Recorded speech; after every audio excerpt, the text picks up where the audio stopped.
Gusto wag ka na magpatis. Patis, bagoong, nor cubes, yung mga ganyan. Yan yung maalat, yan yung masamang salt. Pero yung Gold Baja Sea Salt, Himalayan salt, that's what you use. Tapos yun na nga, Pero, if you want to hydrate, ano pwede yung salagay sa mga nilutong ulam, no? salt nga lang ma, yung Gold Baja Sea Salt, di ba binilan kita niyan? Oo, Oo, yun na nga, ginagamit ko pang ano, yun na pag nga. nagluluto ako. Kasi yun yung may mga Pero, minerals.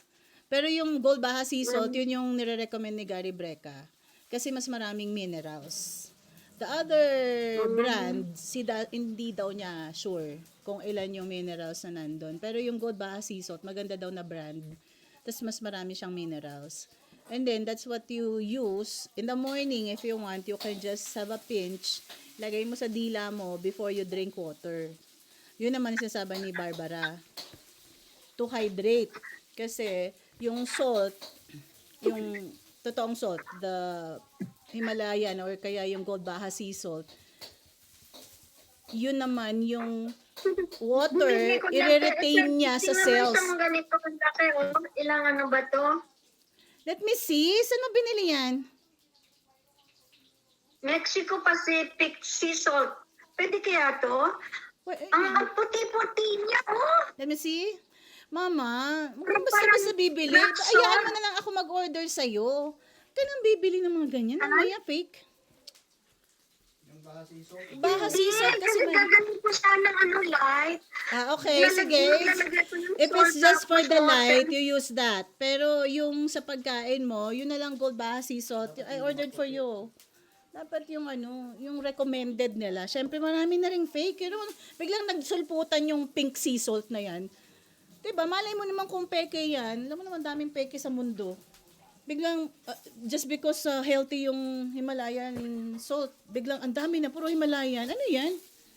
So, of course, you don't trust that. Lalo na pag from China.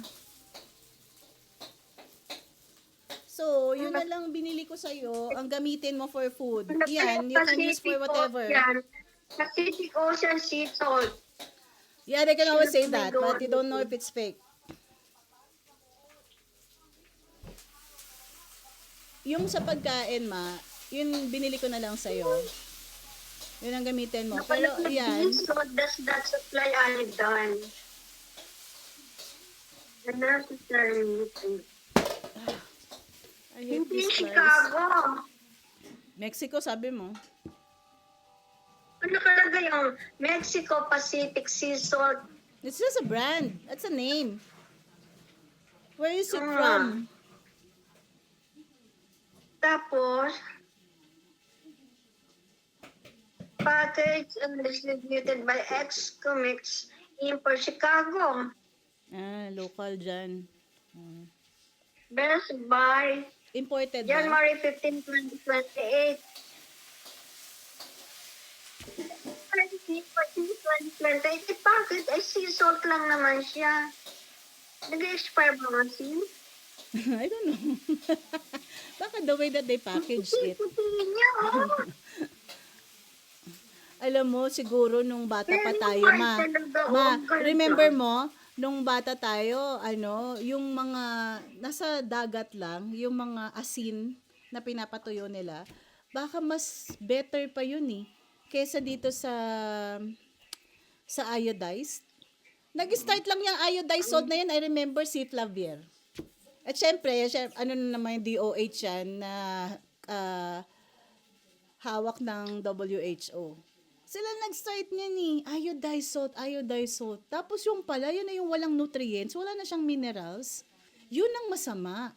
Yung salt na yun. And then now, if you try to explain it to people na salt is good for our body, for our health, they don't believe you anymore. Kasi nga na-brainwash na tayo for so long a time na salt is bad. Oo. But salt is not Kaya bad. Kaya gamit ko parati iodized salt. Yeah. Binago nila bigla. Para sinitaan yung sea salt. Yeah, but the sea salt, yung medyo maduming salt, remember? Kasi galing siya sa dagat talaga. Yun ang may mga minerals. So talagang, oh my gosh, when you try to study that, ngayon na matanda na tayo, no? You try to think, i-compare mo yung mga, mga brainwashing na ginawa nila sa atin. And some people, of course, super brainwashed na. They don't believe anymore na salt is bad, high cholesterol is bad, everything is bad. Pero lahat yan, puro propaganda pala. So now when you listen to Barbara, listen to Gary Breca, listen to like itong mga scientists na to, yung mga doctors na for health talaga, babalik ka dun sa dati nating ginagawa. Ngayon, di ba, oatmeal. They said breakfast is the most important meal of the day. And then you realize, nag-start pala yan nung in-offer na nila yung mga cereals, mga breakfast cereals. Kaya, tao ngayon, pagkagising, kakain, they think na kailangan kumain ka ng breakfast. Pala ngayon, you need to fast. Parang mas maganda kung you skip breakfast and then you just eat sa lunchtime. Kasi the longer you fast, the better for your body to recuperate. Ngayon maintindihan yan. But of course, not all people will believe you. Especially ngayon, hindi naman tayo nasa medical field. That's why I said to them, follow nyo lang tong mga to. Because they're the ones who studied this.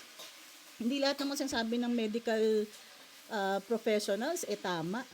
Imaginein mo ako nga, punta ka sa doktor, automatic talaga mag-prescribe ng gamot. And then I'm asking, ano po yung cause? Anong cause nito? Bakit may ganito? So I went to cardio, lahat ng mga experts pinuntahan ko. Iisa yung ginagawa nila, mag-prescribe ng gamot to manage the symptoms, not the root cause. So I said, hindi nyo alam kung ano root cause. I want to know the root cause before I take the meds. Itong meds na to, temporary, yes. Right? Pero hindi magagamot yung sakit mo if you just keep taking on this meds. Hindi nila ano yung herbs. No? Wala, kasi yung mga doktor, parang they're already programmed to just brainwash na sila, to prescribe drugs. Kasi nga, that's business for them. So now, when you try to understand that. May commission yata sila, no? Yes. Sa mga... Yes. Especially during COVID. Diba? Yung mga lumabas na mga doctors na they get paid more kapag ang kinamatay ng pasyente, COVID. Mas malaki incentive. Diba kahit na hindi COVID, sasabihin COVID. Yeah, because may commission yata sila, no? Because more incentives. And then now, yung sa vax, remember yung sa US, from 72 down to 11 now. Ngayon, lumalabas na talaga na yung mga vax na yan, incentivized pala sila talaga. Sa pediatrician, it starts with the pediatrician kasi kapag ang bata, when you start, tapos complete ang vax niya, they get incentivized more. They earn more. Kung meron silang mga patient and then complete yung vax program. From baby. Imagine, sabi, healthy baby. And then you inject them with poison. Polio, mga ganyan. Anyway, but of course... Ikaw baby ka, isang beses ka lang. Ewan ko para sa ano yung injection na yun. I think yung mga vax natin before, okay pa. In the 70s, parang okay pa yung mga yon. Pero ito na, nung 90s, parang hindi na okay yung mga vax. I don't know. At saka iilan lang yung vax natin dati. Diyan sa Canada, talagang ang dami nilang vax. Kaya nga si Jack, 'di ba, sabi ko sa iyo, parang siguro yung nag-seizure siya. Nag-seizure si Jack noon, nag-911 ako. It was after the vax. Na-vax siya. Buti hindi naging autistic si Jack kasi ang daming naging autistic. Kasi mostly autistic yung bata, no? Kasi hindi dapat yung baby pa kung ano-ano ini-inject. So mostly, autistic. Sila ang nagsasabi, yung parents, family ang nagsasuffer. Hindi kaya nila naisip yun? Hindi nila naisip yun, ma. Siyempre. Of course. It's business for them. And of course, meron naman kasi mga doctors. Baby, pag gano'n, pag lumalaki na, tapos kung magwala, talagang walang-wala, talagang wala. Yes, mabuti na lang. Hindi nila iniisip yung gano'n. Hindi nila naisip yun, ma. And there are doctors talaga na they think what they're doing is good. So parang they really believe na tama yung binibigay sa kanila na instructions. So they just follow. But there are other doctors talaga na they're thinking, no, tama ba tong ginagawa ko? Kaya dun sa movie, yung mga documentaries ng Vax 1, 2, and 3, may movies yun documentaries. If you watch that, marami mga doctors na parang bumaliktad na. Kasi mga pedya sila They realize na yung ginagawa nila mali. So may mga ganon. Pero marami rin mga doctors talaga, they really believe na para sa bata yon o para sa atin yon yung pinaprescribe nilang mga gamot, 'di ba? Kasi nga they're programmed to do that. Medical school pa lang. Ang nagfa-finance ng mga yan, mga what do you call that, studies nila, pharmaceutical industries.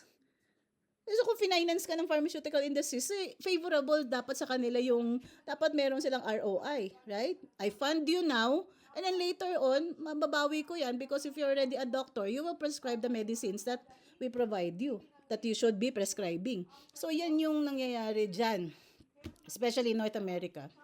Kaya nga sabi ko kay JM, mag-ingat sila, wag basta-basta pupunta sa doktor kasi they will be asked, no, to parang complete their vax program. Anyway, talaga, kayang-kanyang research na lang. There are others talaga na who will not believe us. Tayo na nag-research na on our own, they will not believe us. Kaya maraming galit Alam mo, kay Trump nung baby ka pa, may sakit yan na uso sa mga babies yun. Pero hindi kita dinala sa doktor. Tinago lang kita. Ako lang nagbibigay. Bumibili lang ko ng vitamin C. Kaya lang binasa ko pa yung I remember. Vitamin C yun lang binibigay ko sa kasi ayoko yung box. Baka maano ka, baka mamatay ka. Takot ako nun Tinago lang kita. Doon sa kwarto ni Tita Esther mo nung nagkasakit ka nun Kaya I think dahil nga di ba hindi ako laging dinadala sa doktor. Yung mga ginagawa mo sa akin dati, mga usok-usok, yung suob. Papaupuin mo ako doon sa upuan, nakawayan, and then tatakloban mo ko, and then inuusukan mo ko. So, kaya sabi ko, siguro kaya ang dami kong anak. Di ba yung puno kapag pinausukan mo, daming bunga? Namunga ako. Kasi pinausukan mo ako ng todo ng bata ako. Anong tawag doon? Suob. Suob. Yes. Para makahinga. Para hindi, kasi makahinga hard to puro breathe. usok nga yun Tapos yung mga binibili mo pa sa akin, yung galing sa Quiapo ba ng mga bato-bato na yun? Yun yung ginagawa ni mama sa akin. Incense talaga siya. As in talagang, ang sakit sa ilong nun Kinukulob mo ko noon bata ako. But I think that's effective, no? And that's why kami, pag may sakit din yung mga kids, hindi kami basta takbo sa hospital. Meron kami mga essential oils. Pero recently lang yan. Pero nalaman ko, kung alam ko lang yun, baby pa lang sila, may essential oils pala. As in talaga natatanggal yung lagnat. Peppermint yan, no? Peppermint. Ipahid mo lang dun sa sa talampakan nila, wala yung lagnat the next day. Tapos yes, yung peppermint oil. Kasi yun yung sa Young Living. Yung Young Living peppermint oil. Lahat ng mga Young Living oils, very potent. So, even if you just smell it, tapos, di ba, i-diffuse mo, yung peppermint oil, mamassage mo siya sa talampakan. Wala, effective, tanggal talaga yung lagnat. And then, I posted something about it. Binawalan ako kasi you cannot claim therapeutic healing. You cannot claim that. Bawal. Yan, isa rin. Ganun? Yes, controlled lahat yan ng pharmaceutical. Hindi ka pwedeng magki-claim na nakakagamot yung oil mo. So, hindi pwede yun. Pinatanggal nila sa akin yung post na yun. But I said, experience ko yan Ilang beses na yan nangyari sa akin na pag may lagnat yung mga kids, talagang automatic, wala yung lagnat agad dahil sa peppermint oil. Wala. Bawal. So, sabihin ko na lang sa mga alam. Kaya ini-encourage ko na lang yung mga kakilala ko. Bili kayo ng Young Living oil. Kasi potent yung Young Living. And I think another brand is doTERRA.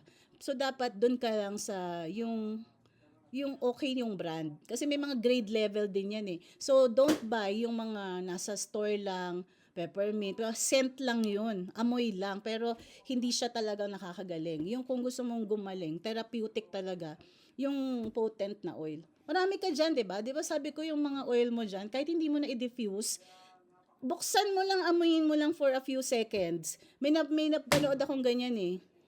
Yun yung ginagawa niya every morning. He just smells all his oils. Ganun lang. Kasi ang bilis ng effect niya. Once na na-inhale na natin, automatic nagsisend na siya ng signal sa brain. And then gagamutin na niya kung ano yung meron ka. Kaya talagang ano lang, for health lang. And of course, hindi lahat ng tao can afford to buy that. Mahal yan eh. Isang oil na ganyan, yung I think $27 ma. Lalo na yung ilang-ilang. Ano yung mga frankincense, ilang-ilang yan yung mga mamahalin na oils. Ano yan? Parang $50 isang ganyan. Isang bote na ganyan. Kaya better talaga bumili ka na lang ng isang pack. Medyo mahal at first pero ang dami mong kasamang oils. Asan na yung mga oil mo dyan? Dito pa. Ilabas mo lang, ma. Ilagay mo lang dyan sa harap mo para any time of the day, you feel like parang lightheaded or something, bukas ka lang ng isa and then you smell it. It will help you. Pang health nga eh. Ilabas mo siya, ilatag mo dyan ng dyan sa harap mo dyan. Basta smell mo lang siya a little bit, parang a few seconds lang para ma-address. Ayun pa yung sa mo, sa buhok mo. Castor oil din yan. May castor oil ka pa ba? Yeah, di ba bumili ako? Ay, nga pala, no? Di ba, bibigyan kita nun? Binilihan mo ba ako Hinati ko ulit? na eh. Sige, padala mo. Meron pa ako eh. Nasa ng box eh. Ba't hinati mo Ayusin pa? ko na yung box. Ba't hinati mo Yung mga pa? lang padala ng box, 200 na. Pag-pray nyo, kasi dumadaan pala sa hormos eh. Pag-pray nyo na hindi mahara. Hindi yun. Dapat yung mga